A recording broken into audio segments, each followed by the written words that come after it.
Hola, ¿qué tal? Muy buenas tardes tengan todos ustedes.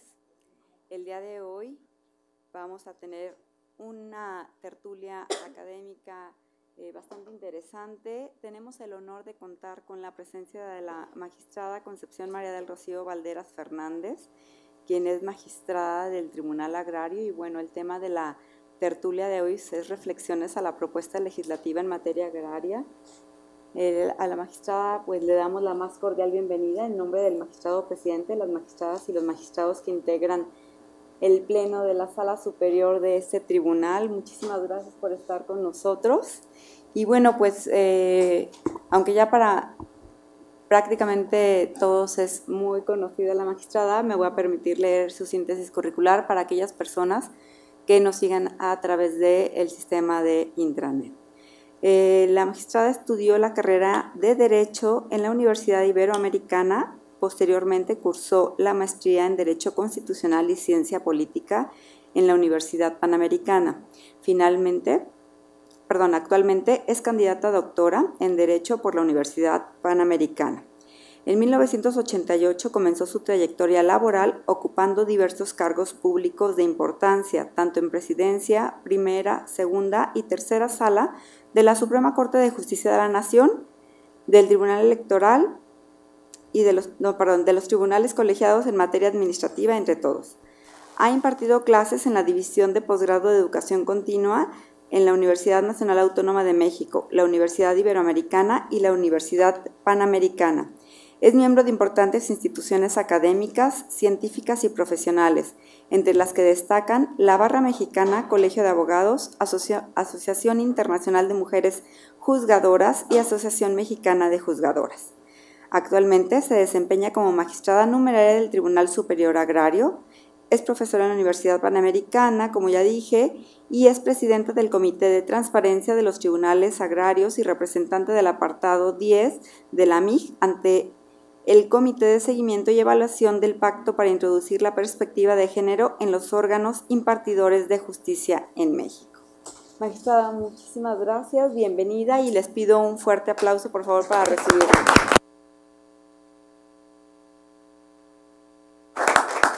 Buenas tardes a todos. La verdad es de que, bueno, pues en primer término, un agradecimiento especial al presidente del Tribunal Superior y al resto de los magistrados integrantes de la sala, obviamente al doctor Felipe Lamata Pizaña, que es el encargado de todo este tipo de eventos académicos de gran relevancia. Y en segundo término, bueno, pues también felicitar a todos los que me hacen el honor de estar conmigo, primero porque, bueno, pues la materia agraria se podría decir que es así como que una Twilight Zone, donde nadie tiene mucha idea de qué es lo que se maneja, cuáles son los conceptos jurídicos sustanciales, cómo nos integramos, cuáles son nuestras principales funciones, nuestras principales actividades jurisdiccionales. Y pues no solamente el tema actual de impartición de justicia agraria, sino para dónde vamos. Para nadie es desconocido también la existencia de dos grandes vertientes desde el punto de vista de iniciativa de ley que procuran hacer un cambio sustancial a la justicia agraria.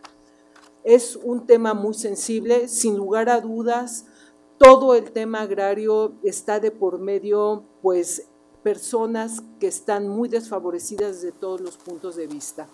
A propósito de temas tan importantes que son tratados en este tribunal, desde el reconocimiento de las autoridades indígenas para elegir sus propios representantes, pasando por temas tan sensibles de sentencias recientes donde se maneja en un momento dado descontar los días hábiles, sábados y domingos también en materia indígena para que puedan presentarse en forma oportuna las demandas, y no falta algún magistrado de esta sala que lleva una interpretación extensiva a tal extremo que dice no nada más los inhábiles, ¿no?, sino que dependiendo de los casos y las especificidades que se estén manejando en el tema, vamos a hablar de cuestiones técnicas que les sean tan aplicables a este sector tan desfavorecido.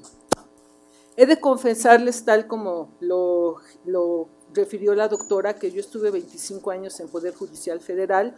Por supuesto, no dejé de pasar a este Tribunal Superior, que de verdad lo sigo sintiendo como mi casa, lo adoro, porque además pues ha sido uno de los órganos jurisdiccionales de mayor avance de entendimiento desde lo que era la convencionalidad, ¿no? Por lo tanto, bueno, pues hay un cariño y una admiración especial a este tribunal y por supuesto a sus integrantes y a excompañeros que me hacen favor de acompañarme este día.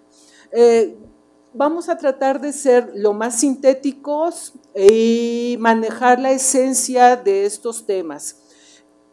Van a ser 3 grandes rubros.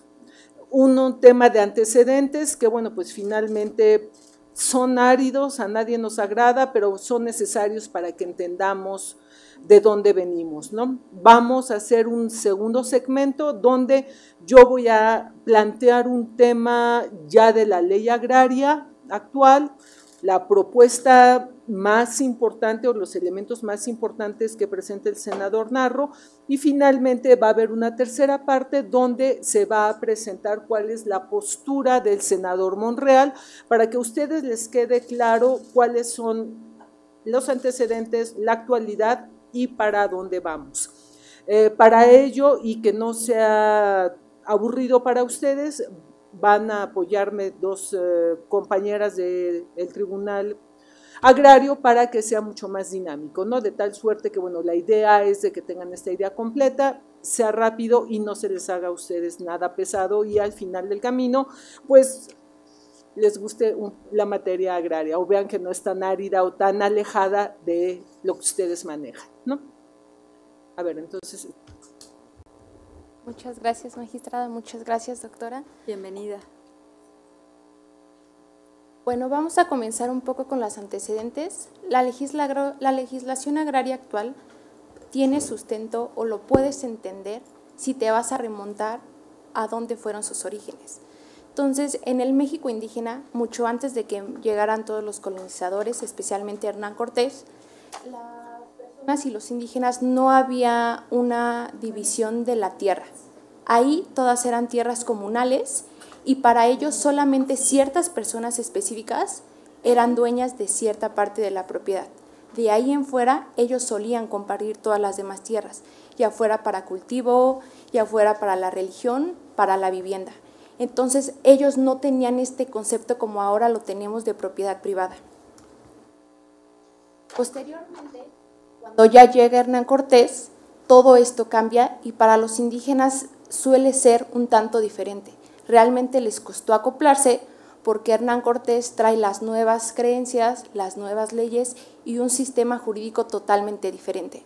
Entonces, en este momento empieza realmente el cambio agrario como lo conocemos en estas fechas.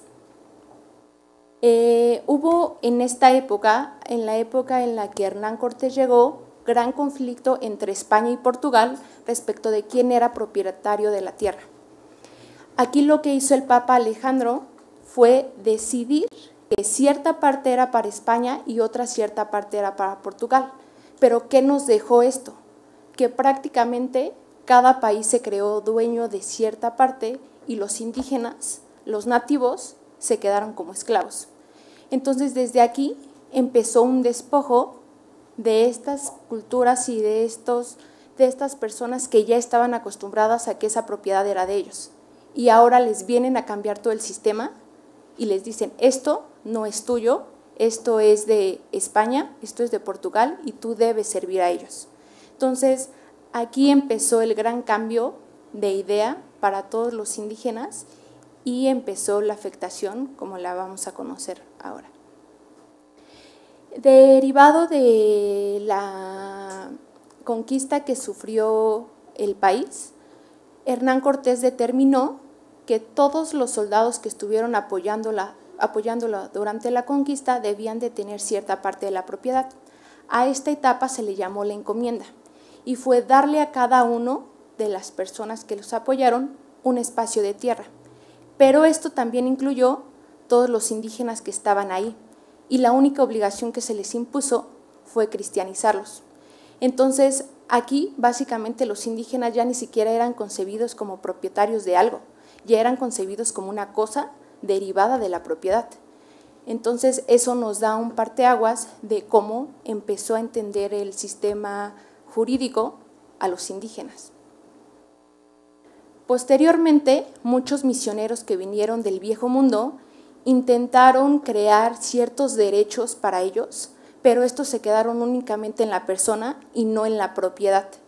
Entonces, a pesar de que se hizo el intento de hacer un tanto de justicia por ellos, no se hizo respecto a la propiedad que ellos podían adquirir.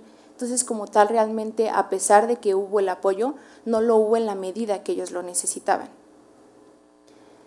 Posteriormente, debido a todas estas injusticias al despojo de sus tierras, ellos, inmediatamente que Miguel Hidalgo pidió que se levantaran en armas, no dudaron en hacerlo y lo hicieron.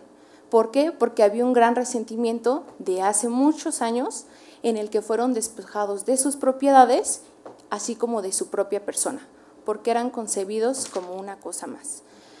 Entonces, mucho de este contexto social sirvió para entender el resentimiento que hubo en esta época, porque hubo mucho vandalismo, mucha masacre y mucho despojo. Pero esto solamente se puede entender si tú logras ver todo el antecedente y la afectación que se le hubo a su propiedad y a su persona. El paso del tiempo y con el México independiente, la primer legislación agraria, ya en términos jurídicos actuales, sería en 1821 por Agustín de Iturbide. Aquí lo que se intentó hacer fue una dotación de tierras a pueblos originarios, a pueblos que habían estado en posesión de esas tierras desde antes de la llegada de Hernán Cortés. Pero el problema de todo esto es que empezaron a quedarse las propiedades y las tierras en aquellas personas que tenían el poder, como por ejemplo las personas influyentes o los cleros. Entonces, esto en lugar de beneficiar a los indígenas o a las comunidades que ya vivían desde tiempos remotos, por el contrario, los afectó. Y con base en eso, la autoridad determinó de hacer algo para que las tierras no se quedaran concentradas en la iglesia. Y por ello se dictó la ley de desamortización, que lo que intentaba era quitarle las tierras a la iglesia, que prácticamente no la producían y se quedaba pasiva. Pero como tal, no tuvo el objetivo de hacerle justicia a los indígenas o a las comunidades, solamente evitó que la iglesia se quedara con todo el territorio. Posteriormente, se promulgó la Constitución de 1917. Este es el primer marco normativo en el que como tal se reconocieron derechos agrarios, puesto que la de 1857 únicamente se quedó en la ley de desamortización.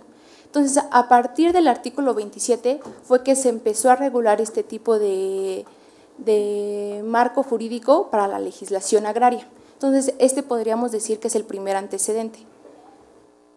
Sin embargo, posteriormente, lo que hicieron fue proteger en exceso a estas comunidades. ¿Por qué?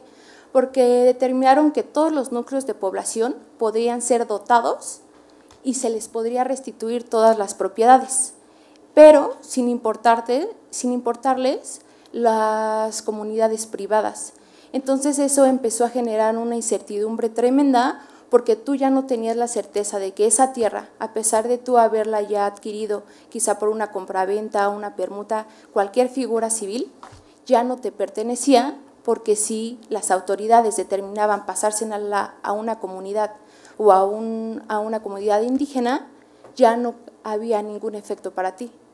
El único medio que tenías era la indemnización, ni siquiera tenías acceso a un juicio de amparo. Entonces dejabas en total incertidumbre a estas personas.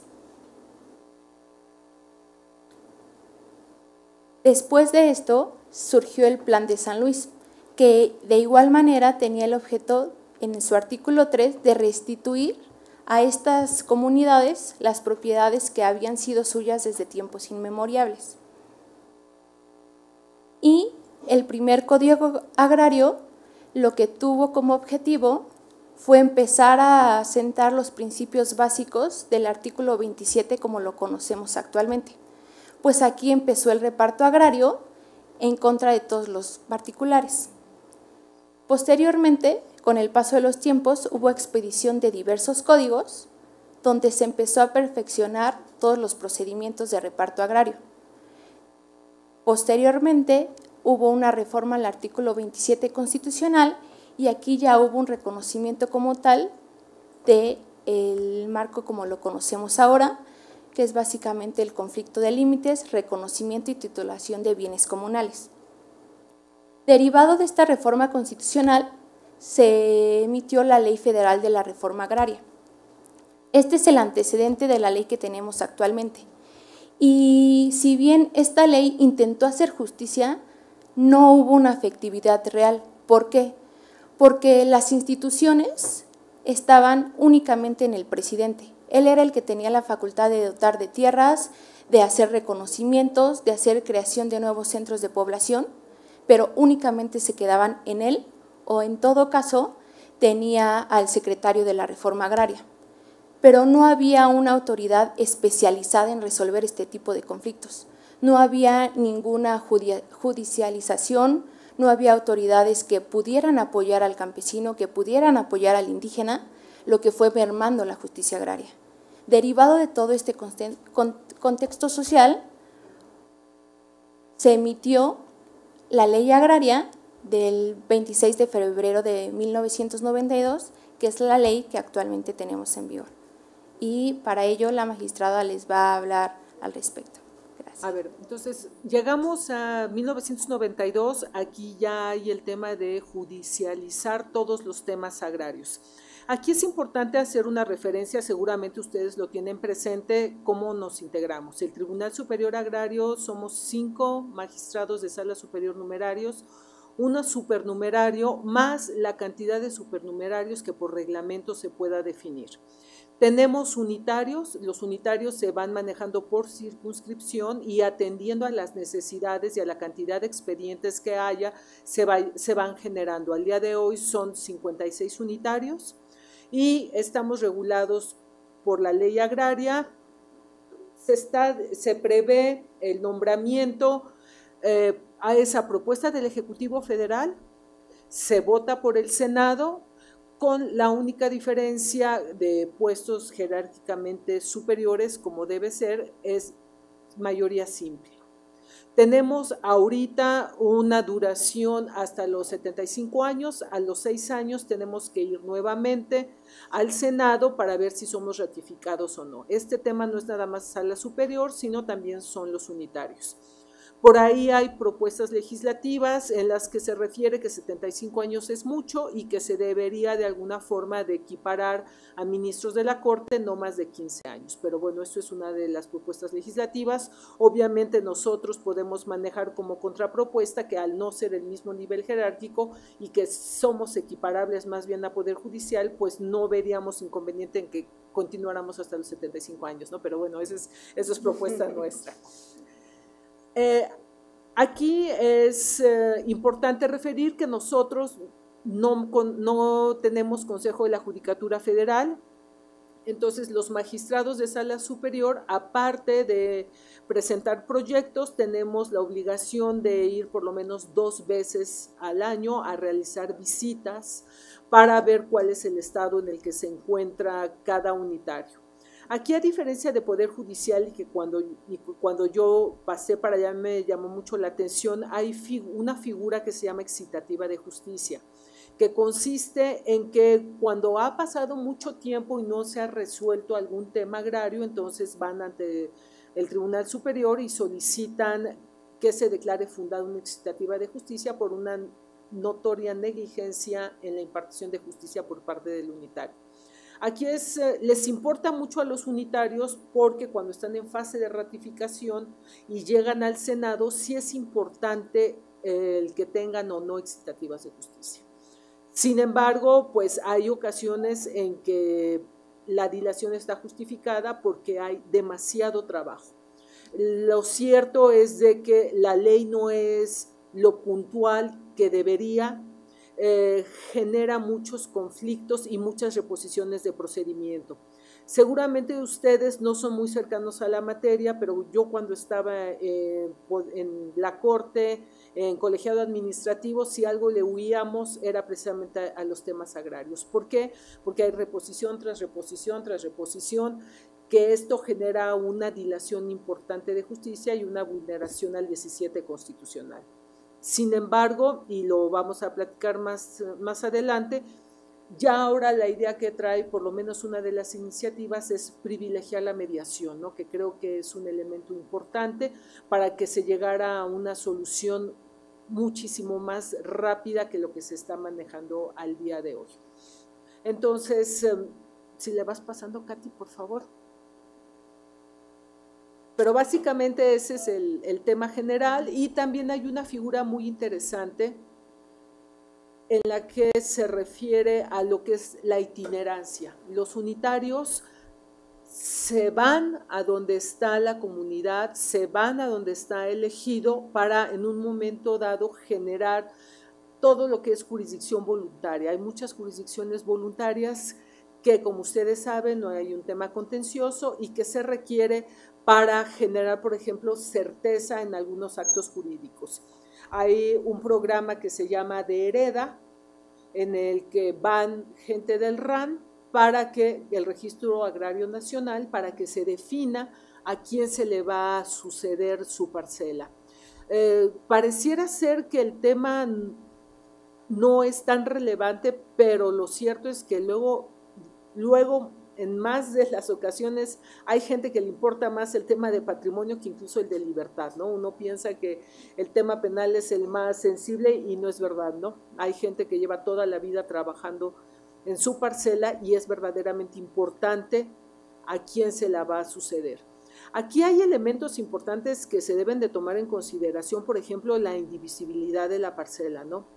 Que al final del camino puede reflejar un tema de injusticia a la hora de repartirla, porque bajo la justificación de que es indivisible, pues no se permite que varias personas o varios sucesores tengan su parte y se les obliga a venderlo para que se reparta, ¿no? Entonces, es importante tomar en cuenta que estos temas todavía de transmisión de propiedad que parecieran arcaicos siguen en materia agraria.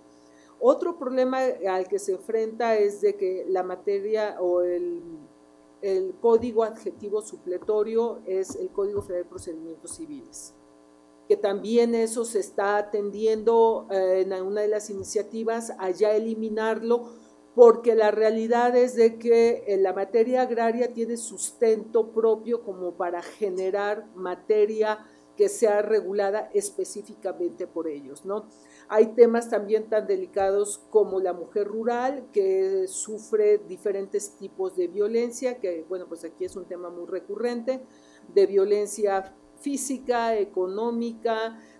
¿Por qué? Porque a la hora de que se conforman los órganos representativos de elegido o bien de la comunidad, no son representados en forma paritaria.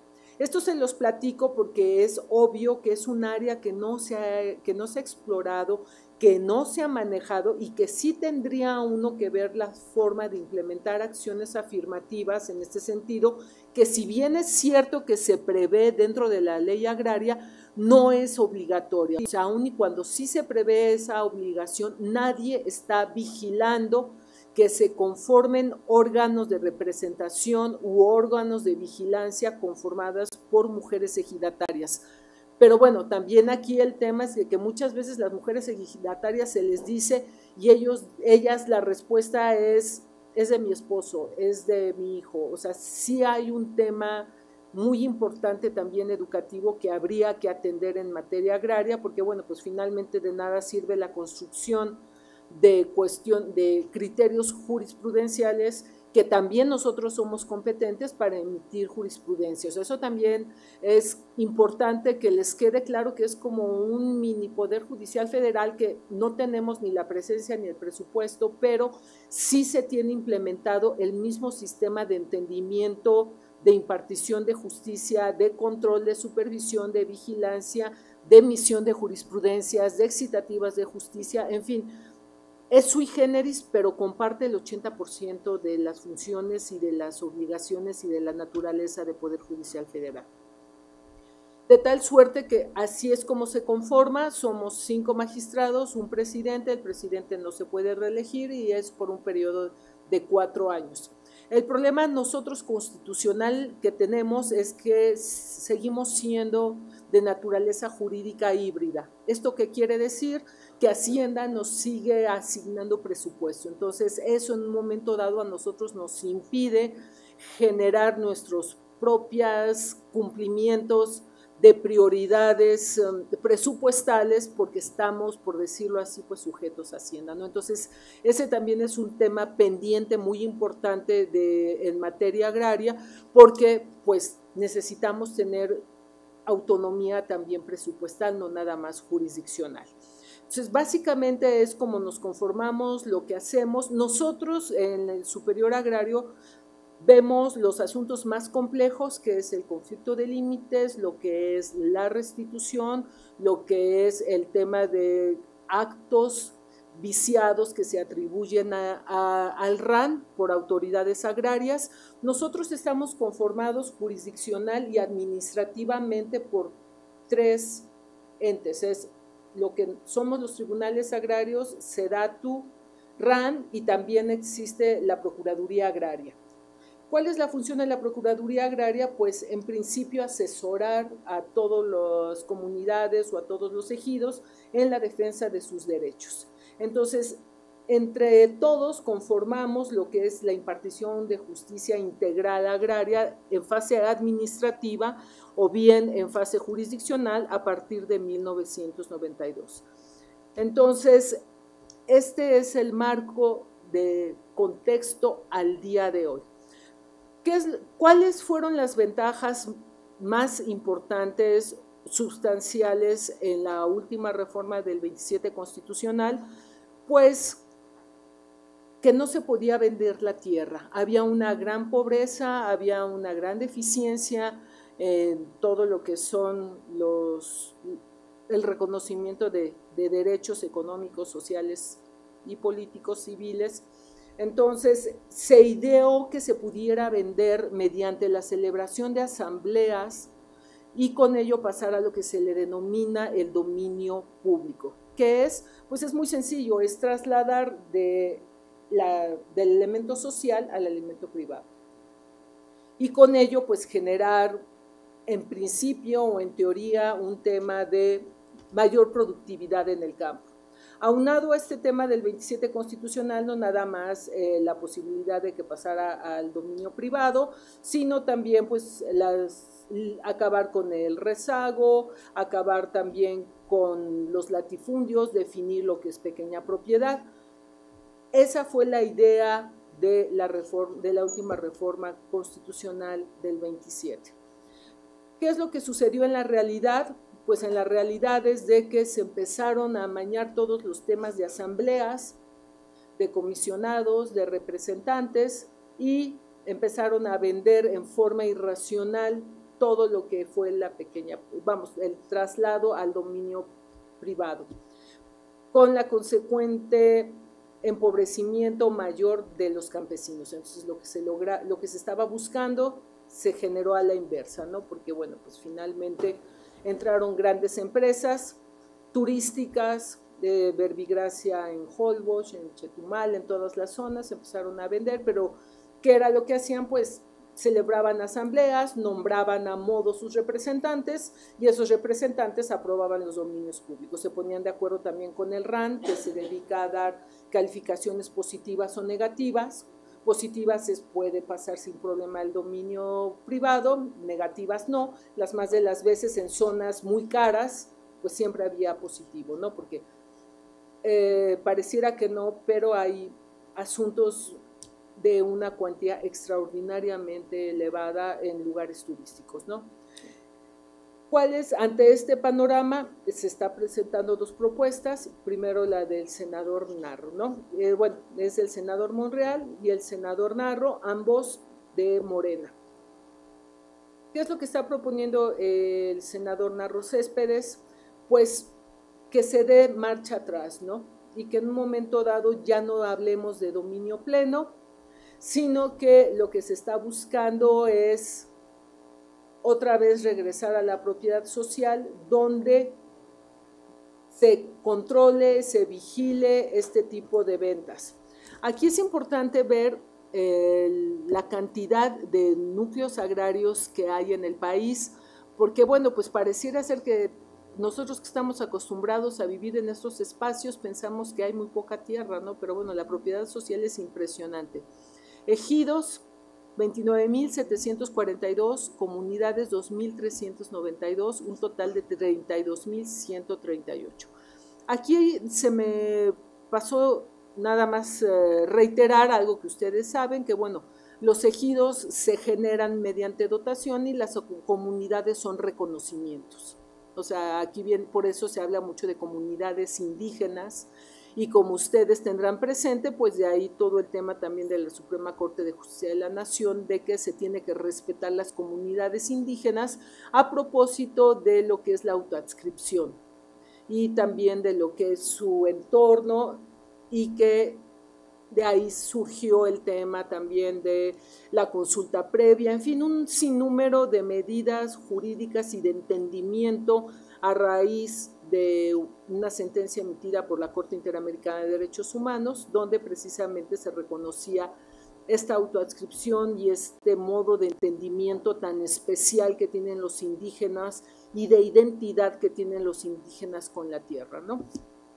Entonces, como ustedes ven, ya en superficie estamos hablando de 99.6 millones de hectáreas, que es un tema relevante, ¿no? O sea, cuando uno dice materia agraria, dice, no, bueno, pues ya casi se está acabando, ya a nadie le importa, ¿no? Hay una cantidad impresionante todavía sujeta de regulación y de entrega de seguridad jurídica, mucho más allá de lo que ustedes piensan, ¿no? Temas como los conflictos de límites que uno piensa que casi no existen, bueno, es impresionante, ejecuciones de resoluciones presidenciales que no se han completado, restituciones que no se han entregado, de verdad es una cantidad impresionante de conflictos que tenemos en la tierra en este país, ¿no? A ver si le pasas, por fin. Aquí se resumió cuál es la iniciativa, cuáles son los 10 principales objetivos que presenta el senador Narro.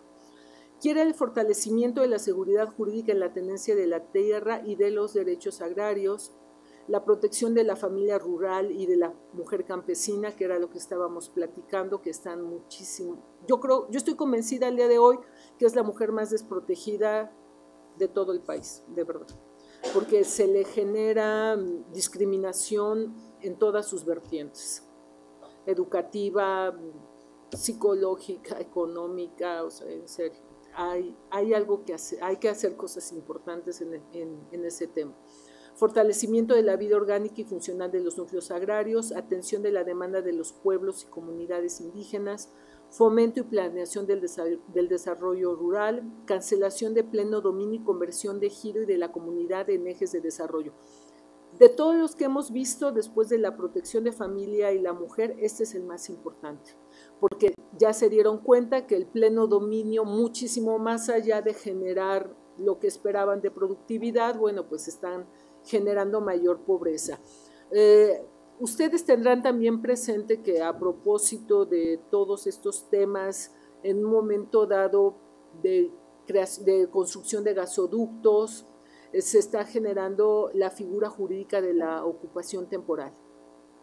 La ocupación temporal son contratos que se celebran donde temporalmente permiten a empresas gaseras, a empresas petroleras, a empresas energéticas entrar a los espacios que corresponden a los campesinos, a los ejidatarios, a los comuneros, y las más de las veces abogados se quedarán impresionados cuando uno lee los convenios, ¿verdad, Wendy? Es una desproporción donde les dicen, te vamos a dar 5 pesos y por 30 años, ¿no? Y durante ese tiempo nosotros vamos a estar explotando el ducto de gas los 30 años, ¿no? Y ¿Qué es lo que? Pero además, conforme a marco jurídico, abogados, o sea, no crean que el contrato contraviene a algún reglamento o a algún avalúo, no. Los avalúos están permitidos a ese extremo, ¿no? Entonces, los campesinos se quedan 30 años sin poder disfrutar sus tierras por 5 millones, ¿no? Y luego esos 5 o 10 millones los recibe el comisariado, se llevan el dinero y los campesinos se quedan sin el dinero y sin sus tierras por 30 años, ¿no? O sea, de verdad hay una tragedia, en algunos casos sí hay unas inequidades y unas asimetrías tremendas. Entonces aquí lo que busca es la cancelación del pleno dominio y la conversión del ejido y de las comunidades en ejes de desarrollo, profundización al combate de los latifundios simulados, redistribución de funciones en materia agraria y creación del Instituto Nacional de Desarrollo Agrario y Territorial, y eficientar la procuración de justicia agraria con la integración efectiva de una ley específicamente agraria. Aquí es importante referir que dentro de lo que señala el senador Narro, quiere 3 leyes, o sea, nosotros nos enfocamos nada más a la ley agraria, pero quiere ley agraria, quiere un código de procedimientos agrarios y quiere también otra ley específicamente para aquellos ejidos que se dedican a generar pues, uniones de producción agrícola. Aquí también lo que... el fortalecimiento de la seguridad jurídica quiere reforzar disposiciones que tienen que ver con 4 instituciones jurídicas: propiedad, familia, sucesiones y contratos, reforzar capacidad de negociación de los núcleos ejidales y comunales y términos más precisos para la expropiación de bienes agrarios. Porque bueno, aquí también hay facultades, obviamente, en términos del 27 constitucional, que se puede generar la expropiación de cualquiera de los terrenos mediante la indemnización, que bueno, pues eso también es cualquier acto administrativo regulado en todos los espacios y en todas las materias que tenga que ver ese tipo de acto jurídico generado por la administración pública federal, local o estatal. La posibilidad, la protección de la familia rural y la mujer campesina. Vamos, el fortalecimiento de la vida orgánica y funcional, que es fortalecer y delimitar las funciones y facultades de la Asamblea General y los órganos de representación y vigilancia, clarificando procedimientos de cambio y sus supuestos. ¿Esto por qué es tan importante, abogados? Pues porque simple y sencillamente, como se ve en derecho civil, en derecho mercantil, las sociedades no amañan las convocatorias, no notifican, nombran como quien, digo, imagínense si se genera todo este tipo de temas en materia civil y mercantil, ahora en agraria, bueno, es una locura, ¿no? O sea, ponen a modo a sus representantes y aquí lo que sucede es de que abusan de que, pues normalmente duran 2, 3 años, ¿no? Van ante el unitario. ¿Cuánto les gusta que el unitario se tarde en resolver si fue legal o no la convocatoria? Pues cuando resolvió ya está el que sigue, ¿no? Entonces, yo lo he platicado con mis compañeros de que tenemos que buscar alguna forma de un juicio sumarísimo, de tal suerte que cada vez que llegue al unitario o una impugnación de una asamblea, se resuelva rapidísimo, porque si no, pues el 90% de las veces ya queda sin materia. ¿Por qué? Porque pues los grandes consorcios llevan litigantes, penetran las asambleas generales que les interesan, verbigracia las de La Paz, las del Senada, donde son, bueno, pues terrenos invaluables, ¿no? Carísimos, entonces, bueno, pues llegan y ya se celebró, ya son nuestros representantes, ya celebraron asamblea, ya pasaron a dominio público y háganle como puedan, ¿no? El RAN ya nos dijo que no hay ningún problema, entonces se genera un círculo muy preocupante de corrupción en esos temas y pues finalmente el campesino no solamente es más pobre, sino que se queda sin la parcela a la que tenía derecho, ¿no? Y pues en materia de sucesiones es lo mismo, ¿no? Van y dan dinero y borran al sucesor anterior y ponen otro nombre, o sea, de verdad urge una regulación muchísimo más estricta de todos estos temas porque pues está afectando de forma importante a este sector tan desfavorecido, ¿no? Se ve también pues el fomento y planeación del desarrollo rural, la cancelación del pleno dominio y la conversión de ejido de la comunidad en ejes de desarrollo. Aquí, como ustedes ven, es mucha la insistencia del senador para la cancelación del pleno dominio. Y pues aquí el tema también de los latifundios simulados, porque pues también es una práctica generada por todos estos temas de corrupción de diferentes autoridades jurisdiccionales y administrativas, ¿no? Y aquí volvemos a lo mismo, ¿no? Creo que, bueno, les queda muy claro cómo estamos y para dónde queremos ir. Evidentemente, esta propuesta de ley, en concordancia con algunos puntos que va a hablar Wendy de la propuesta del senador Monreal, pues nos podría llevar a un cuadro completo donde en un momento dado se pudieran tomar de ambas en algún sentido para ver cuál puede permear y puede generar una mayor administración de justicia agraria, con la gran diferencia entre una y otra, y que aquí se me olvidó decir, es de que el senador Narro trae la idea de que aumentemos la cantidad de fracciones que nosotros somos competentes para conocer de los tribunales unitarios agrarios, porque nada más somos competentes para 5 o 6 fracciones y las demás se ven en amparo indirecto. Contra lo que nosotros resolvemos va a amparo directo o amparo indirecto, dependiendo, bueno, de las violaciones, pero por supuesto somos sujetos de revisión por Poder Judicial Federal. Y él propone el tema de reforzarlo, ¿no? Ahorita les va a comentar Wendy que al contrario, el senador Monreal propone integrarnos a Poder Judicial Federal, ¿no? Buenas tardes, muchas gracias. Bienvenida. Yo les voy a hablar un poquito de la propuesta de ley planteada por el senador Ricardo Monreal. Él la denomina Ley para el Desarrollo Agrario. Él en su exposición de motivos hace un razonamiento bastante interesante, porque es un razonamiento en el sentido de la ley agraria vigente fue creada en 1992, esto es hace 27 años. Pareciera que él en su exposición de motivos nos dice, la ley agraria tenía una intención, podríamos decir hasta cierto punto, muy noble. ¿Por qué? Porque de alguna manera esta ley agraria ponía fin al reparto agrario y elevaba a rango constitucional lo que es la propiedad ejidal y la propiedad comunal, que así lo hizo. Incorporó una figura muy importante que al día de la fecha resulta trascendental en la manera en la que se resuelven los juicios, que es el PROCEDE, que es el Programa de Certificación de Derechos Ejidales. Con la implementación de este programa de certificación de derechos ejidales, se llevó a cabo el fraccionamiento de la superficie ejidal o comunal, dependiendo del destino que se le diera a cada superficie, sea tierras destinadas al uso común, que son las tierras, valga la redundancia, que todos los ejidatarios o comuneros pueden disponer libremente de ellas. Las tierras destinadas al asentamiento humano, que es donde se finca la infraestructura, las escuelas, la casa ejidal, la iglesia, y por último las tierras parceladas, que es la unidad de dotación que se le asignaba a cada titular de derechos agrarios, llámese ejidatario, llámese comunero. Este es un factor muy importante que refiere el senador Monreal. Esto fue muy importante que se implementara con la nueva ley, con la ley agraria de 1992. ¿Por qué? Porque esto de alguna manera le aseguraba a cada titular de derechos agrarios la posesión respecto de una superficie de tierra. Y aclaro, le reconoce la posesión, no la propiedad, porque la propiedad ejidal o comunal realmente le pertenece al núcleo de población como tal. No podemos hablar de que un ejidatario comunero sea propietario de la superficie que detenta, es únicamente posesionario.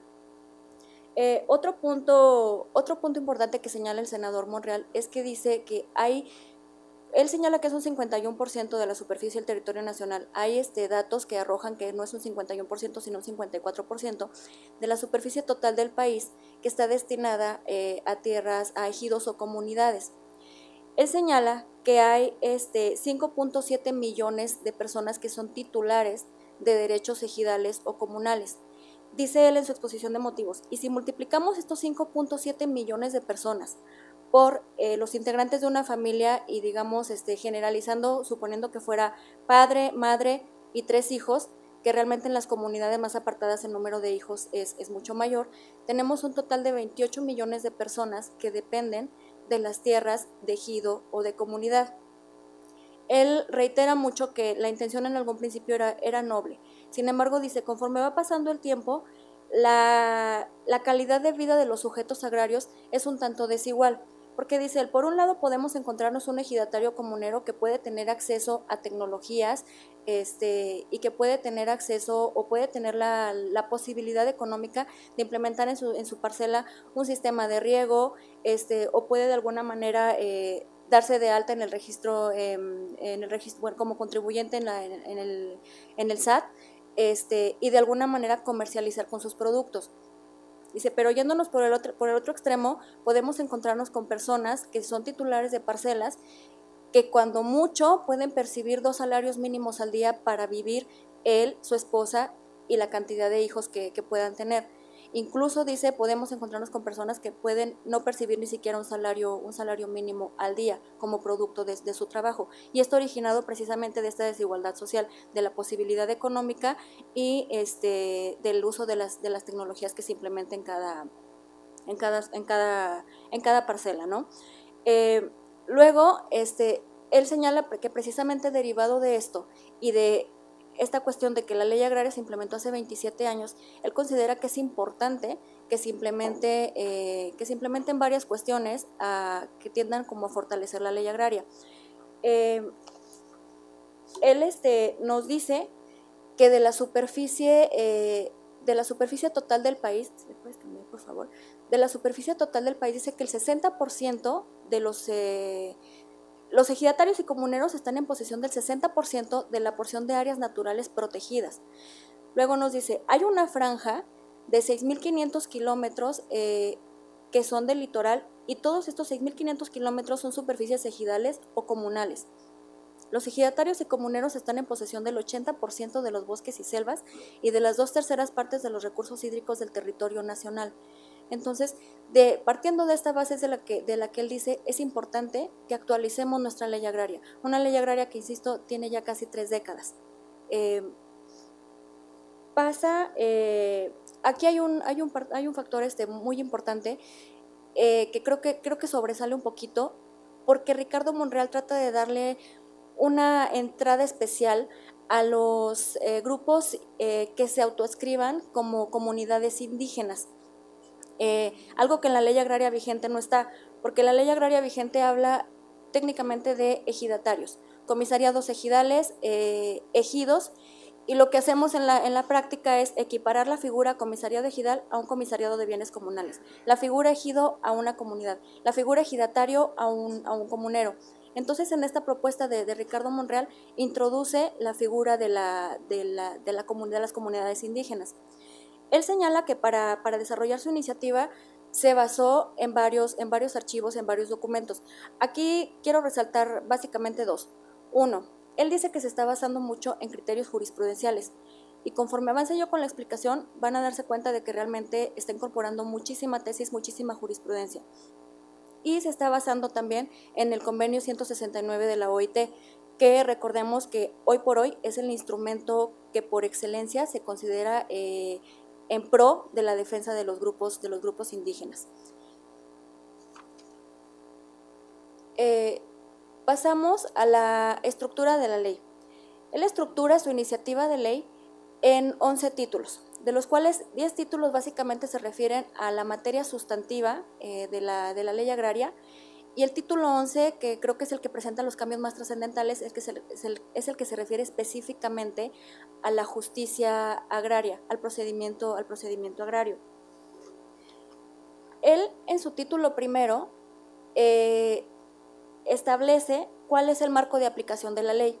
En cuanto a este título primero no encontramos algún cambio de fondo, porque reitera que la ley agraria, la ley de desarrollo agrario será reglamentaria del artículo 27 constitucional.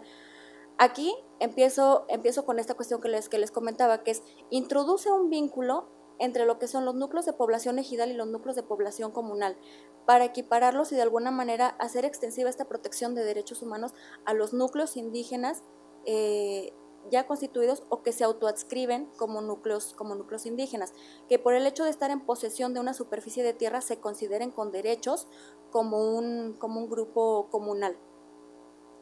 En su título segundo habla de la personalidad jurídica de los ejidos y comunidades. Aquí nos encontramos de nueva cuenta cómo introduce los requisitos que debe cumplir una comunidad para considerarse como tal. Retoma lo que es el artículo 98 de la Ley Agraria vigente y él lo establece en el artículo 22 y nos dice, las comunidades van a crearse por distintas vías. Número 1, por restitución de la superficie que tenían en posesión y que de alguna manera les fue privada.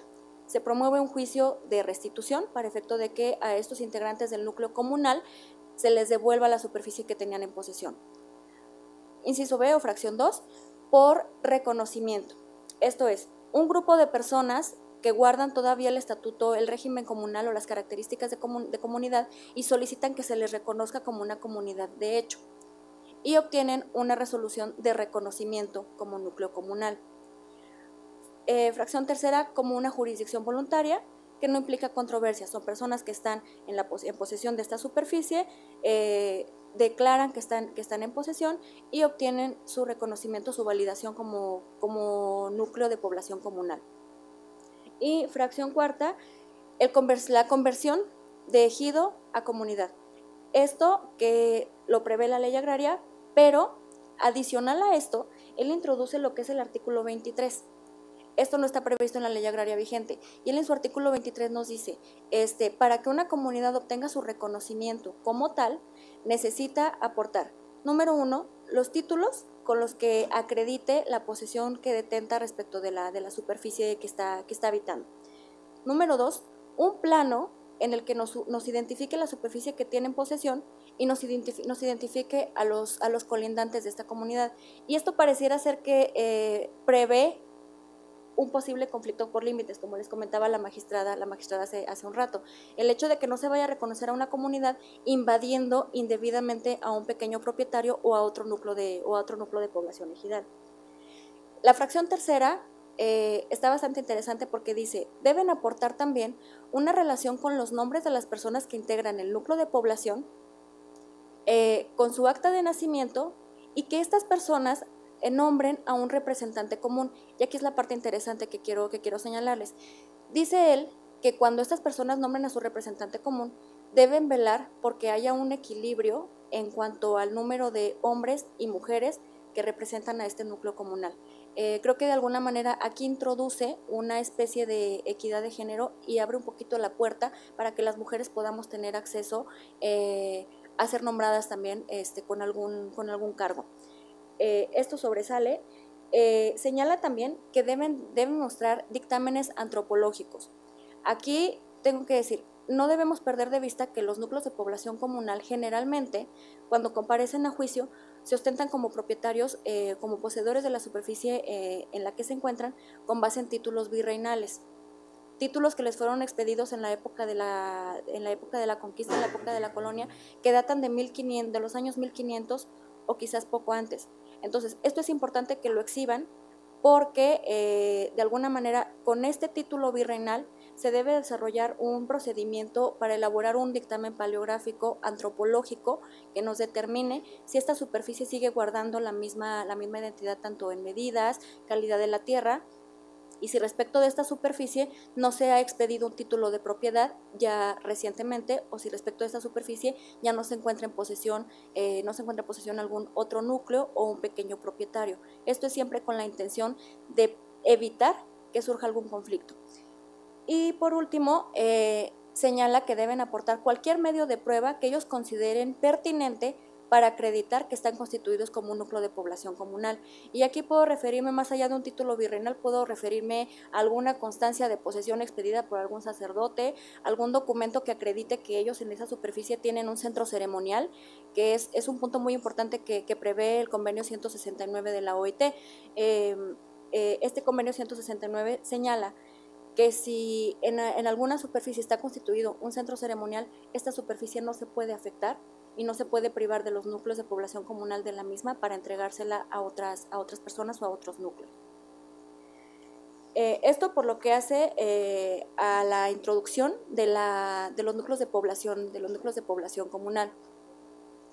En el título quinto, básicamente nos habla de lo que es la restitución de tierras, la figura de restitución de tierras.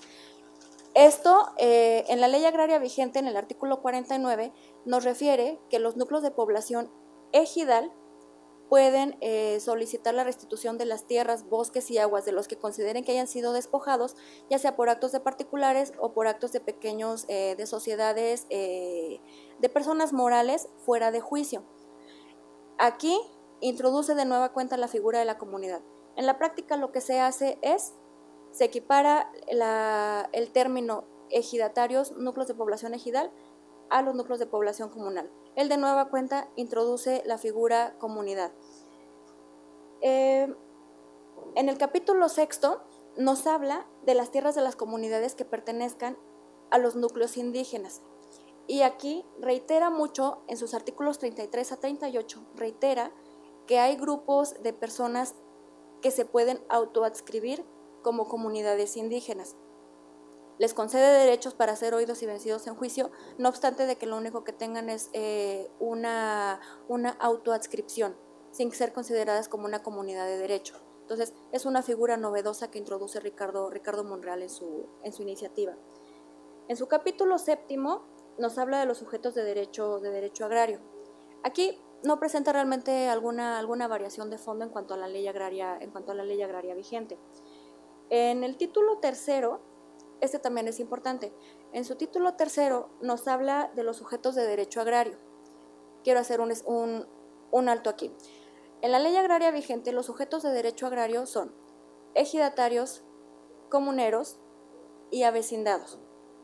Hay una figura que no está prevista en la ley agraria vigente, pero está prevista en la jurisprudencia, que es la figura del posesionario. ¿Qué es el posesionario? El posesionario es una persona que, sin tener la calidad de ejidatario, comunero o avecindado, está en posesión de una superficie de tierra, pero no la tiene formalmente reconocida. Digamos, no tiene en su favor un certificado de derechos que le avale esta calidad. Sí tiene un certificado de derechos, pero lo avala como posesionario. Esto tiene sus limitantes porque, por ejemplo, un posesionario, conforme a la ley agraria vigente, no tiene el derecho de adquirir el dominio pleno de su parcela. Tiene esta imposibilidad. Otra cuestión es que, por ejemplo, cuando se dan algún tipo de programas gubernamentales, los posesionarios difícilmente tienen acceso a obtener un beneficio por este tipo de programas. Por ejemplo, Procampo. Los beneficios que se obtienen de Procampo se asignan directamente a ejidatarios o comuneros, si se trata de un núcleo de población comunal, y a vecindados. Los posesionarios, salvo que sobre por ahí un poquito de recurso y no se puede asignar, se reparte en proporciones iguales para los posesionarios. Solares urbanos, por ejemplo.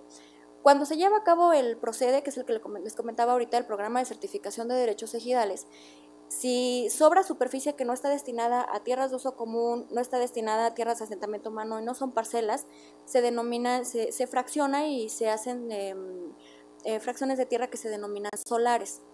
Estos solares se le asignan preferentemente uno por cada ejidatario y si sobra algún solar se le asignan a los avecindados. Los avecindados son estas personas que han residido en el ejido por más de un año y que la Asamblea General les ha reconocido esta calidad. Ellos, a diferencia de los posesionarios, tienen preferencia para ser reconocidos con alguna calidad agraria. Y retomando el tema de los solares, si sobran solares, la ley agraria no prevé que un posesionario tenga derecho a adquirir uno. Estos solares se reparten entre los ejidatarios o comuneros y entre los avecindados.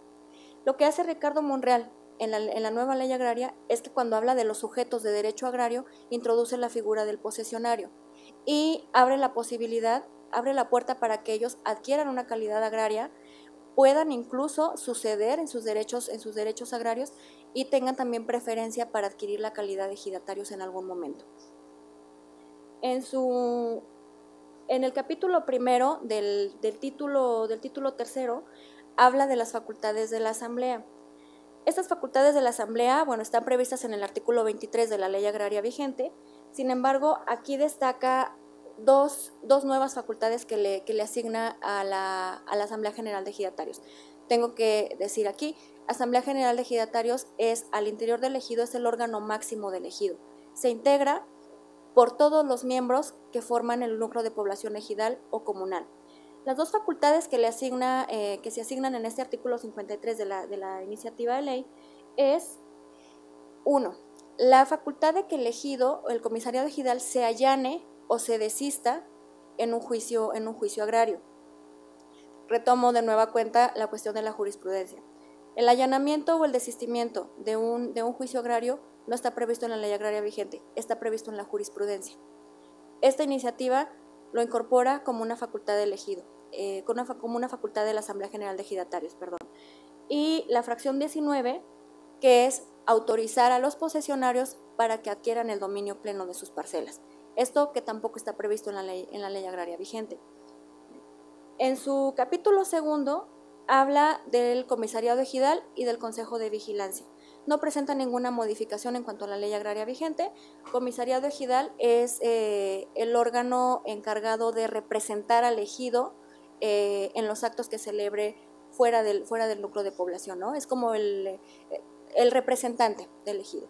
El Consejo de Vigilancia, que está integrado por un presidente, un secretario, un primer y un segundo secretario y sus respectivos suplentes, es el encargado de vigilar o de velar porque la actuación del comisariado ejidal se lleve conforme a derecho.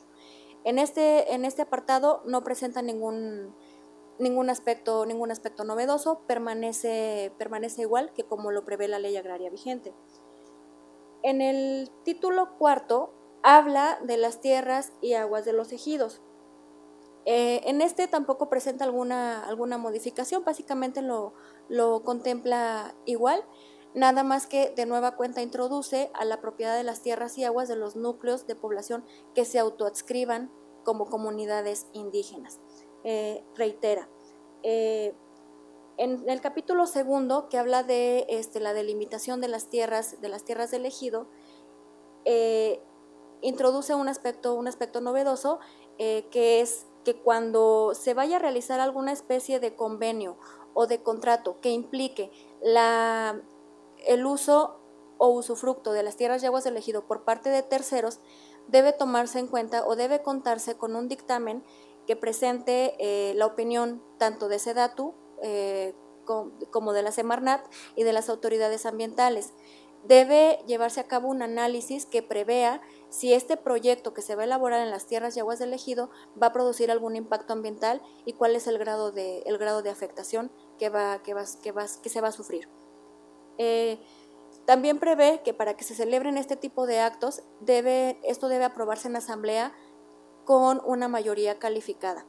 Actualmente, cuando se celebran este tipo de convenios, se encuadran en una fracción del artículo 23, que es el que señala las facultades de la Asamblea, que no requiere la asistencia de una mayoría calificada.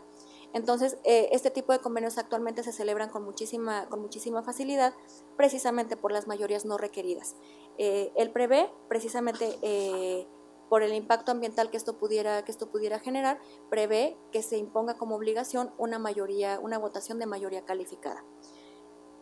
En el título quinto, habla de los derechos de los ejidatarios y posesionarios. Incorpora de nueva cuenta los derechos de los posesionarios. Aquí hay un aspecto novedoso muy sobresaliente que prevé la figura de la prescripción entre consortes. ¿Esto qué significa? Que la esposa pueda prescribir el derecho parcelario o de tierra sobre derechos de uso común que le corresponda a su esposo. Voy a ponerlo como ejemplo. En la zona norte del país se da mucho la situación de que el ejidatario comunero se va a trabajar a Estados Unidos y nunca regresa. Y la parcela se queda, el titular de la parcela sigue apareciendo él. De repente las asambleas quieren actualizar su padrón de ejidatarios y ¿qué sucede? Que como el titular ya no se encuentra, el ejido la vuelve a asignar y no respeta el derecho que de alguna manera le pudiera corresponder a la esposa. Entonces, esta ley prevé, como aspecto novedoso, creo yo, interesante y hasta cierto punto justo, la prescripción entre consortes. de alguna manera salvaguardar el derecho de la cónyuge y poder prescribir este derecho parcelario. Aquí también debo destacar como aspecto novedoso que aun cuando conserva la existencia del derecho del tanto, este derecho del tanto que pudiera considerarse como el derecho a ser comprador preferente, aquí lo que hace el senador Monreal es que hace que persista el derecho del tanto en la primera enajenación. Aquí le pone la limitante que es el derecho al tanto se debe ejercer en la primera enajenación, con los mismos requisitos, que es se debe hacer la notificación por escrito ante 2 testigos, y para ejercer el derecho del tanto se tienen 30 días naturales. Cualquier venta que se haga sin respetar la notificación del derecho del tanto es nula, y quien no ejerza este derecho en un término de 30 días pierde el derecho para hacerlo con posterioridad. El capítulo 6 de este título está bastante interesante también porque introduce la posibilidad de que los ejidos y comunidades celebren convenios o formen parte de inversiones para efecto de hacer producir la tierra. Aquí, bueno, esto ya existe regulado en la materia agraria, que es más o menos lo que les comentaba la magistrada. Se pueden celebrar convenios para efecto de que personas morales externas, generalmente son empresas dedicadas a transporte de gas, de energía eléctrica, ocupen temporalmente la superficie del ejido. La ley agraria actual prevé que estos contratos no pueden durar más de 30 años, sin embargo dice que si son por 30 años se pueden volver a celebrar. Pueden volver a celebrarse, entonces pueden ser por tiempo indefinido. Aquí se introduce esta participación de los ejidos y de las comunidades, pero hay un aspecto importante. Aquí le asigna a la Procuraduría Agraria la facultad de que pueda asesorar a los núcleos de población ejidal y comunal para que puedan darse de alta como contribuyentes en el SAT y así puedan celebrar más convenios con personas morales. Otro punto importante de la ley, de la propuesta de ley del senador Monreal, es que los titulares de derechos agrarios puedan designar a quien deba sucederles en sus derechos agrarios, pero con la diferencia de que ahorita si el ejidatario comunero es titular de varios derechos, pueda designar un sucesor por cada uno de estos derechos. Lo que permea en la ley agraria vigente es que el ejidatario puede designar, el titular de derechos agrarios puede designar solamente a una persona. Es decir, puede tener 4 certificados parcelarios y un certificado de derechos sobre tierras de uso común y aún así debe designar a una sola persona. Máxime si tiene una sola parcela. Aquí se introduce esta cuestión en el sentido de puede designar tanto sucesores como derechos agrarios tenga, con la única obligación de que cuando formule su lista de sucesión debe decidir a quién de ellos le hereda la calidad de ejidatario y al resto la calidad de posesionarios. Esto a cierto punto es importante y creo que sí es necesario resaltarlo porque en la actualidad, si un ejidatario comunero tiene, digamos, retomemos 3 hijos y tiene una sola parcela, es una decisión sumamente difícil de decir a quién de ellos voy a designar, ¿no? Luego aquí también prevé la posibilidad, y esta es otra cuestión importante, prevé la posibilidad de que al fallecer el ejidatario comunero y no haya dejado lista de sucesión, la cónyuge o concubina adquiera la titularidad de los derechos y también incorpora la figura del repudio. Otra cuestión que no está prevista en la ley agraria vigente, sino en la jurisprudencia.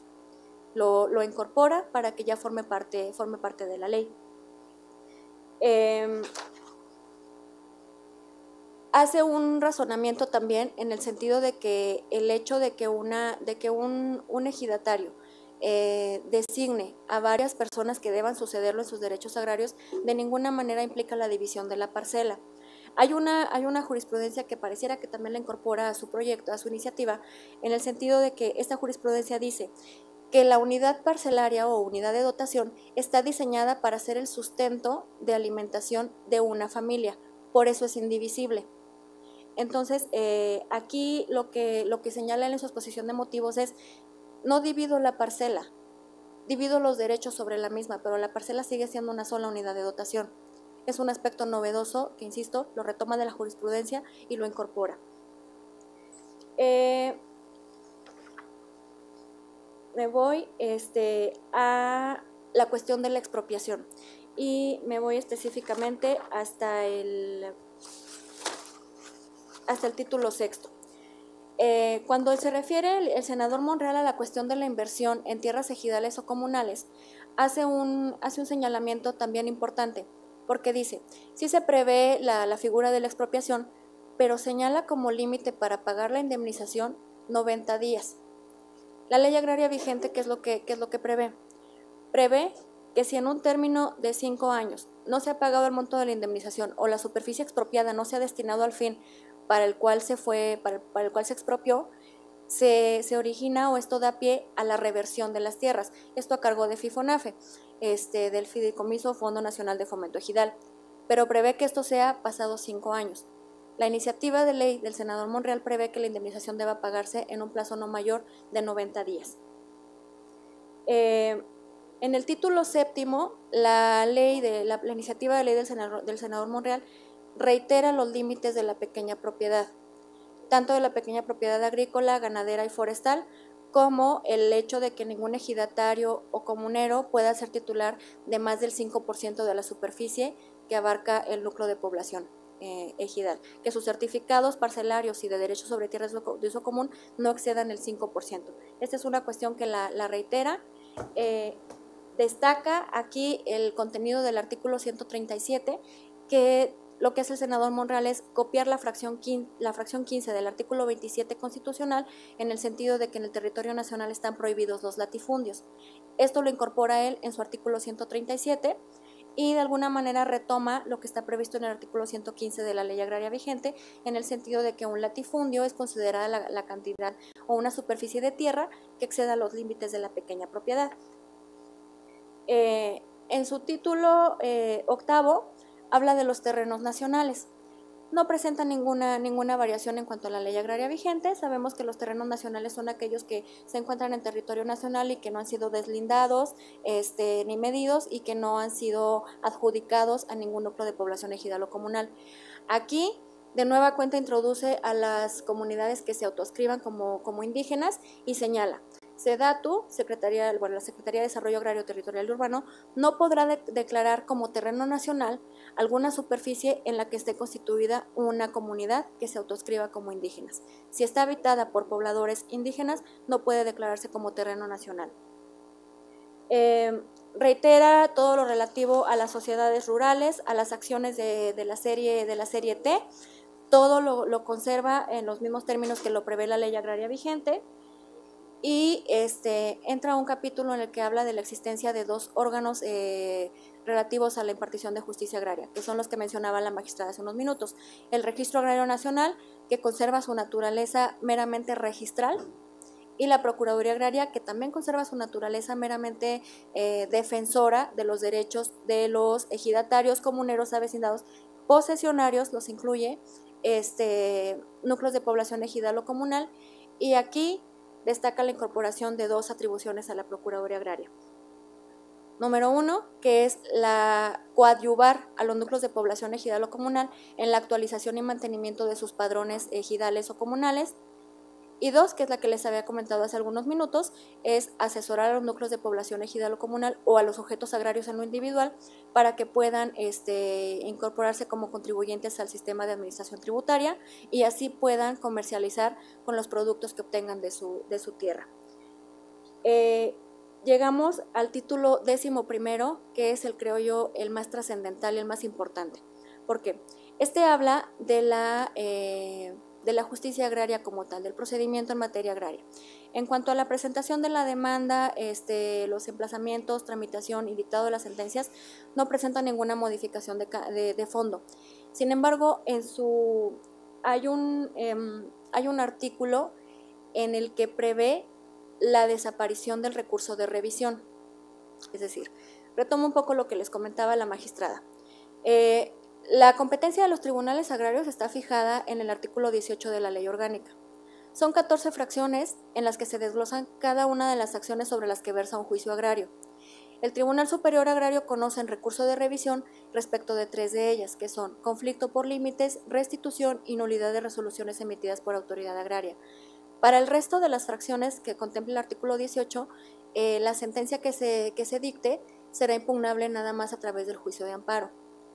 Estas 3 son impugnables a través del recurso de revisión y en contra de la sentencia que emite el Tribunal Superior Agrario procede el amparo directo. Esta iniciativa que presenta el senador Monreal prevé que todas las sentencias dictadas por los tribunales agrarios sean impugnadas a través del juicio de amparo. Técnicamente desaparece el recurso de revisión. Ya no prevé la existencia de juicios agrarios biinstanciales, podríamos decirlo de esta manera. Y pues creo, desde mi punto de vista, este es el aspecto más novedoso a resaltar. Como aspectos novedosos, insisto, resalto la incorporación de la jurisprudencia a la propia ley y creo que de alguna manera también incorpora aspectos relativos o previstos en la ley de hidrocarburos en cuestión de minería, los incorpora ya a la legislación para no recurrir supletoriamente a estas legislaciones. Y como aspectos intocados podríamos considerar que es el ámbito de aplicación, la supletoriedad de la ley agraria, porque también en su artículo 2 prevé la supletoriedad en la ley agraria recurriendo a la materia civil y a la materia mercantil, según sea el caso. Y podríamos concluir señalando que es un proyecto que acoge o se adiciona con criterios jurisprudenciales y que hasta cierto punto pudiera parecer inocuo respecto de los ejidos, respecto de las comunidades. De alguna manera pretende actualizar la ley agraria vigente, que reitero, se creó pues hace 27 años, ¿no? Que era pues más que necesario. Gracias.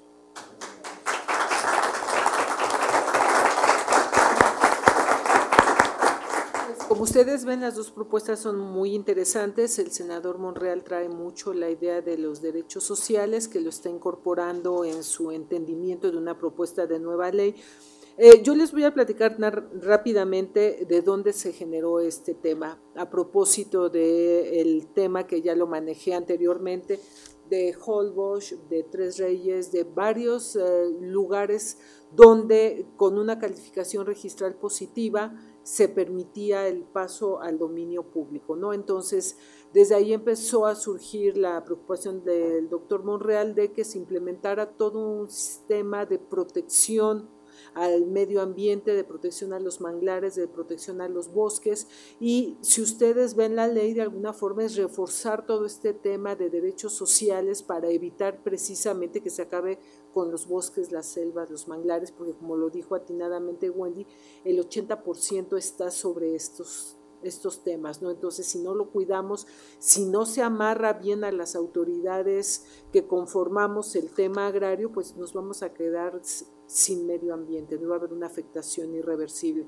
De hecho, y ustedes han de tener conocimiento, pues la ministra Piña comenzó con este tema de medio ambiente en una tesis, en un proyecto de reciente aprobación, donde se obliga a un parque de diversión que se estaba construyendo en Tamaulipas, que vieran la forma de resarcir todo este daño ambiental que se había generado, ¿no? Entonces sí es evidente la preocupación del doctor Monreal por esta protección de derechos sociales y ambientales que está ahorita tan de moda y que es tan necesario, ¿no? A diferencia de la otra propuesta legislativa, donde más bien quieren controlar el que no se queden las grandes empresas con los terrenos ejidales o comunales. Entonces, bueno, son visiones diferentes, con entendimiento de derecho diferente y pues con normatividad aplicable diferente, ¿no? Porque mientras uno quiere que haya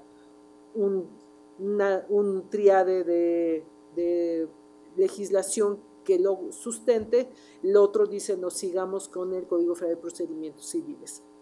La propuesta de fondo en cuanto a que si desaparece o no el recurso de revisión, pues es tema sujeto a debate, porque hay quienes sostienen que, bueno, finalmente se ven los asuntos más complejos, y el que el superior agrario los tengamos de primera mano da un poquito de respiro y despresuriza conflictos sociales muy importantes que se generan, ¿no? Y hay quienes dicen, no, que directamente vaya al amparo directo un colegiado con la idea de privilegiar el 17 constitucional. Aquí lo que queda pues también un poquito en el aire es si desaparece la revisión, entonces, y desaparece el Tribunal Superior Agrario, ¿quién va a supervisar todos los unitarios, ¿no? Que bueno, pues tampoco es el tema de dejar sin ninguna supervisión.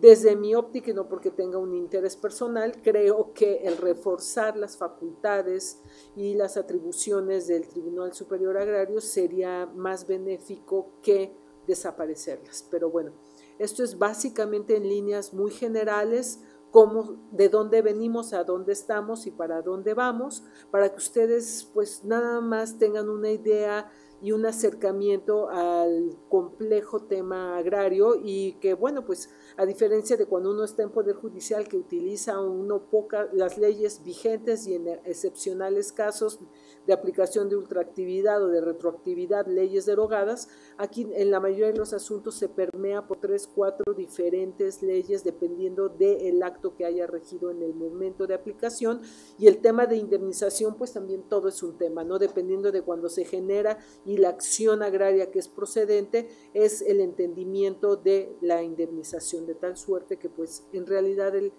todo el tema agrario es muchísimo más complejo de lo que parece, por la falta de coherencia, por la falta de integración y por la falta de entendimiento del legislador de todo lo complejo que es la materia agraria, ¿no? Entonces, bueno, pues les agradezco muchísimo su paciencia, intentamos ser lo más breves para darles en el menor tiempo posible la mayor amplitud y la mayor perspectiva de la materia. Por supuesto, pues invitarlos en sus momentos de ocio a leer ambas propuestas legislativas que son sumamente interesantes, ¿no?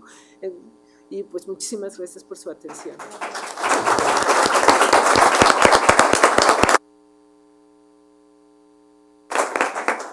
Muchísimas gracias, muy interesante todo esto que nos platican, y bueno, pues sacarnos un poquito de lo que es la materia electoral y refrescar esta materia, pues es muy enriquecedor. Muchísimas gracias, y pues vamos a abrir una etapa de preguntas y respuestas que seguro habrá. Ya empezamos. Buenas tardes. Buenas tardes. A mí me queda la siguiente duda. Se dijo que con relación al recurso de revisión hay 3 supuestos de procedencia. El primero era con relación a los conflictos respecto de los límites, la declaratoria de nulidad respecto de los actos que contravierten la legislación propiamente agraria. Pero si este recurso, y bueno, el tercero no lo recuerdo, de ahí hasta la última fracción decíamos que son supuestos de procedencia del juicio de amparo directo. Entonces, si el recurso de revisión desaparece, ¿cuál sería la competencia a partir de esta nueva propuesta legislativa del Tribunal Superior Agrario? Desapareceríamos, o sea, jurisdiccionalmente desapareceríamos, y la tercera acción es la restitución. Entonces la restitución procede cuando mediante una resolución presidencial se otorgó y de repente no se ejecutó, nunca se entregó, entonces demandan la restitución. Entonces aquí la idea de la propuesta que manejó Wendy es: desaparece la revisión en esas 3 fracciones y directamente contra lo que resolvieran los 56 unitarios que están en todo el país, iría directamente ya a Poder Judicial Federal, ¿no? Y finalmente, la propuesta legislativa sí resuelve los problemas de unidad territorial en donde se unifiquen los derechos de los comuneros y de los ejidatarios. A ver, Creo que una sola propuesta legislativa en sí, creo que no. Hay aspectos de una propuesta y de la otra que de alguna manera, si se complementan, pudieran formar una muy buena propuesta. Por ejemplo, la iniciativa del senador Narro prevé la existencia de una legislación adjetiva, que creo que es lo que le haría falta de alguna manera a la propuesta del senador Monreal. En tanto que la propuesta del senador Monreal podría tener la figura de la introducción del posesionario, la la introducción expresa de los núcleos de población comunal que de alguna manera complementaría a la ley agraria vigente. Creo que hay aspectos de una y otra que podrían crear una muy buena iniciativa. Pero creo que la pregunta es, ¿tiene algún sentido práctico jurídico en un momento dado que siga la diferenciación entre comunero y ejidatario? Sí, definitivamente sí. Hay núcleos de población que tienen muy arraigados sus usos y costumbres y que resulta muy complejo, incluso resulta hasta cierto punto lesivo para estos núcleos de población imponerles normas y reglas relativas a la justicia agraria como tal, porque de alguna manera controvierten sus propios usos y costumbres. Porque, por ejemplo, un ejidatario nunca va a haber una consulta. Por ejemplo, las comunidades, a propósito de uno de los proyectos más importantes de la actual administración, que es el Tren Maya, cuando tiene que pasar por comunidades, por eso era la importancia que en su momento dijo el presidente de la República, va a haber consulta previa para definir si vamos a construir o no, por el tema de comunidades. Entonces yo creo que sí generaría un complejo, una compleja resolución unificarlos, porque si cada uno tiene su naturaleza jurídica diferente que hay que respetar, ¿no? Entonces, y pues hay todavía muchísimo, ¿no? Muchísima diversidad. Gracias a ti. ¿Alguien más?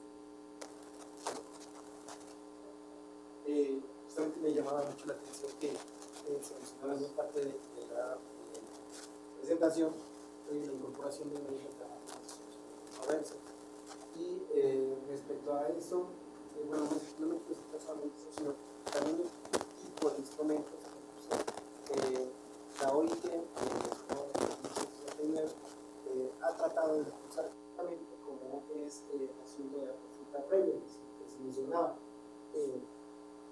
Creo que es importante incorporar esta consulta previa porque es la que realmente puede validar, además de que no solo es más avanzada, existen una serie de herramientas alrededor de la consulta para que esta tenga validez. ¿Cuál sería la postura de los tribunales agrarios respecto a la incorporación de esta figura o cómo se podría echar a andar? Pues por un tema, como ustedes lo saben, por un tema de convencionalidad lo tenemos que utilizar. Ahora, lo importante, y aquí Wendy no me dejará mentir, que trabajó mucho tiempo en unitarios, es de que a pesar de que sí se prevé la obligación al unitario de que se llame a la conciliación, los magistrados no tienen todavía la expertise o la preparación ni la capacitación suficiente para forzarlo. O sea, mi propuesta legislativa sería, o jurisprudencial, sería como forzarlos a encontrar alguna manera de que se llegue a un convenio, a un acuerdo, porque tú lees la sentencia para ver si no se genera esa violación procesal y dice, bueno, los llamaron, ¿quieren ponerse de acuerdo? No, bueno, sigamos. ¿No?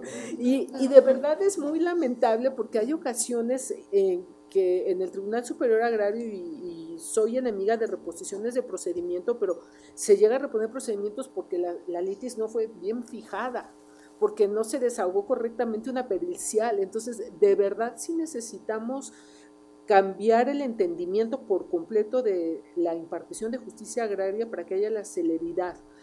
Y yo creo que eso es mucho más eficiente que, por ejemplo, eliminar el recurso de revisión, ¿no? Que despresuriza. Normalmente llegan asuntos extraordinariamente complejos. Entonces, el que nosotros estemos ahí aguantando un poquito el asunto hace que la gente se tranquilice y que llegue muchas veces a una negociación, ¿no? De tal suerte que yo creo que sí, los mecanismos alternativos, como usted refiere, es muy importante reforzarlos, ya sea legislativa o jurisprudencialmente, para buscar desatorar tanto tema que tenemos en los unitarios, ¿no? Un unitario tiene promedio 1,500 asuntos y además, bueno, pues con una estructura mínima. O sea, no es como aquí que la fortuna de que tienen personal suficiente para sacar desahogo, ¿no? Hay veces, en un unitario hay 2 secretarios de estudio y cuenta, hay veces que hasta 1,500 asuntos, no bueno, entonces no le da la vida. Sí. Alonso. Sí, mi pregunta era más como de tipo procesal. Gracias. Y hablando en términos de la legislación vigente, la legislación actual, ¿qué papel juega la Procuraduría Agraria? Porque se hablaba de lo que se supone que tendería con las propuestas legislativas, pero ahorita ¿qué papel juega? Sobre todo en cuanto hace al acceso a la justicia de los campesinos y comuneros. A ver, la realidad es de que legislativamente hablando, el papel es ir, buscar, asesorarlos y acompañarlos en todo un tema de administración de justicia desde lo que es el unitario, ¿no? La realidad es de que el personal es totalmente insuficiente, entonces, y el perfil que ahorita se tiene por los temas mediáticos de presupuesto han generado una notoria deficiencia en el asesoramiento. Entonces, imagínense el cuadro completo, ¿no? Asesoría insuficiente, unitarios insuficientes, todo, o sea, sí estamos viviendo un momento muy complejo. No sé, ¿tú qué opinas que estuviste en unitario y en la Procuraduría Agraria? Sí, la verdad es que resulta ser muy, muy complejo. Te puedes encontrar una delegación de Procuraduría Agraria en el estado que tenga, yéndonos muy, muy arriba, 3 abogados. Te encuentras un conflicto en el que están interviniendo un ejido contra una comunidad, este es un ejemplo, y por ahí comparece como tercero no llamado a juicio otro ejido. Entonces, comparecen sin abogado, el Tribunal Unitario Agrario manda un oficio a la Procuraduría para que les asigne abogado, y entonces la Procuraduría Agraria entra en conflicto porque tiene 3 abogados. Y si el día que está señalada la fecha y hora para esa audiencia, el abogado tiene audiencia en otro tribunal agrario, porque hay estados que hay tribunales que abarcan varios estados de la República, lo mismo pasa con las delegaciones de la Procuraduría Agraria, es un peregrinar ahí, porque la verdad es que el abogado tiene que solicitar que se difiera la audiencia porque tiene otra audiencia en otro tribunal, o la misma Procuraduría Agraria le puede decir al Tribunal Agrario, ¿sabes qué? Sí tengo abogados, pero nada más tengo 3 y los tengo saturados de trabajo, ¿no? Entonces realmente, presupuestalmente y en cuestión de personal es muy, muy complejo, la verdad. Primero, muchas gracias, magistrada, muchas gracias. Gracias a ti, Lucero. Bueno, a mí me llamó mucho la atención el tema de la autoadscripción como comunidades indígenas.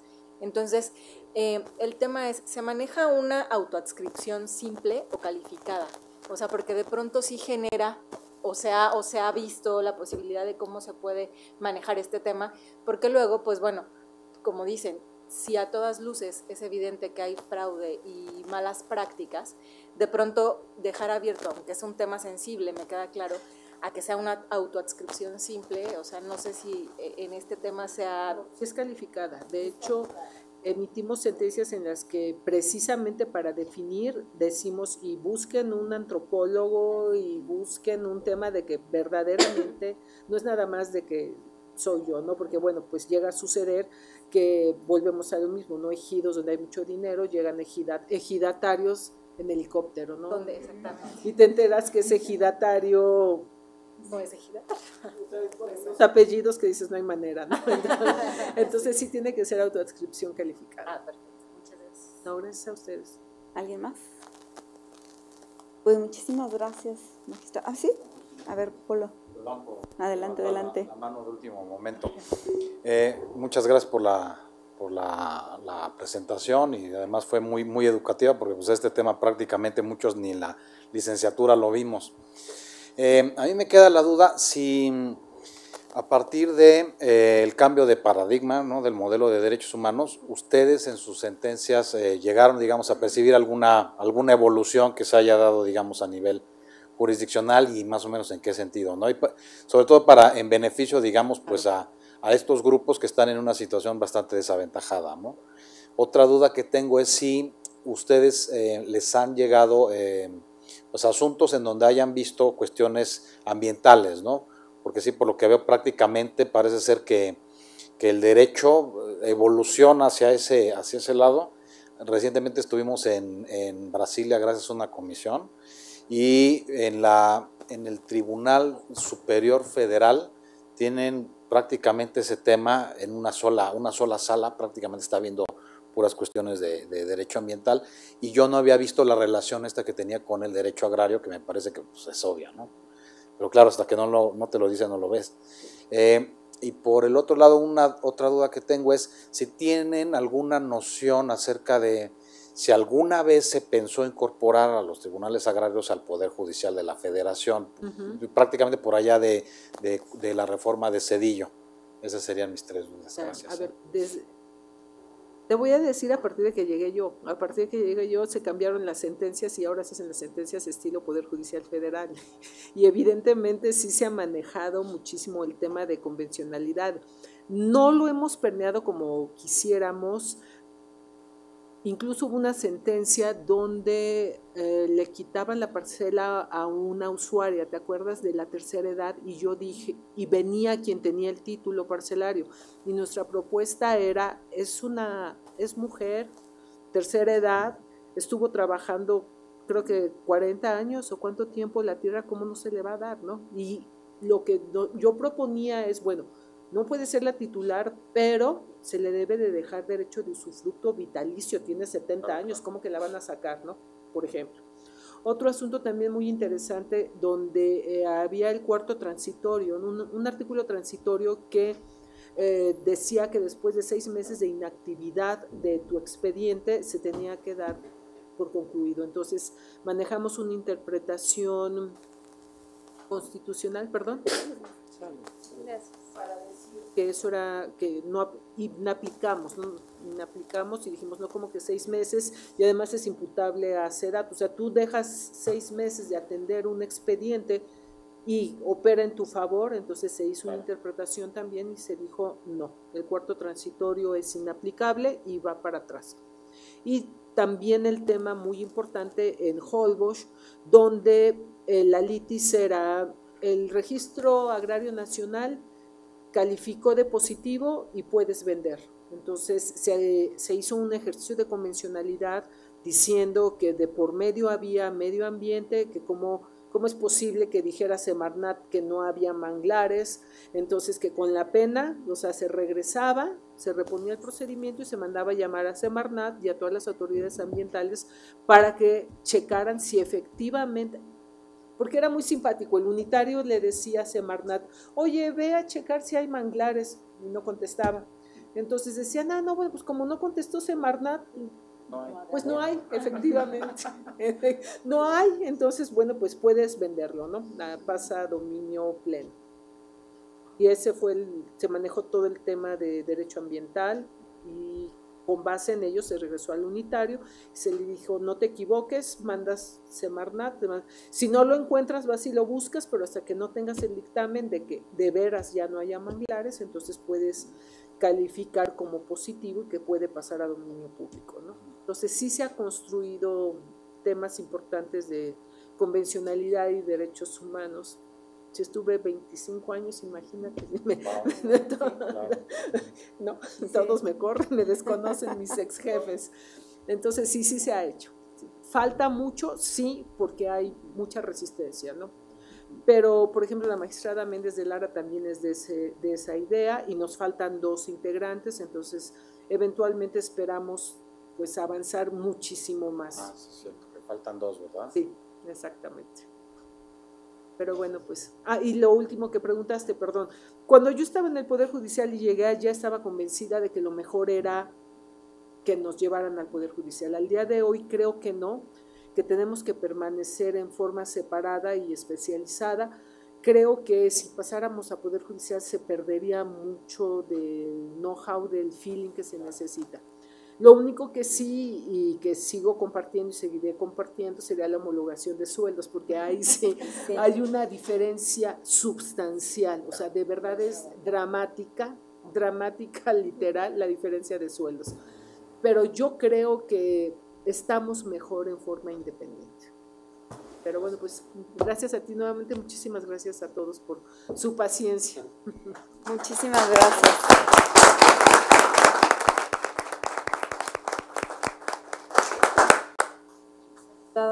Muchísimas gracias a sus secretarias, muchísimas gracias. Esperemos seguir con tu apoyo. Claro que sí. Y con tu presencia, siempre muy interesante todo lo que vienes y nos platicas y nos apoyas, gracias. Y a nombre del magistrado presidente, las magistradas y los magistrados que integran el pleno del tribunal, te voy a entregar una constancia. Muchísimas ¿Me regalas gracias. una foto, por Sí, favor? claro que sí, con muchísimo gusto.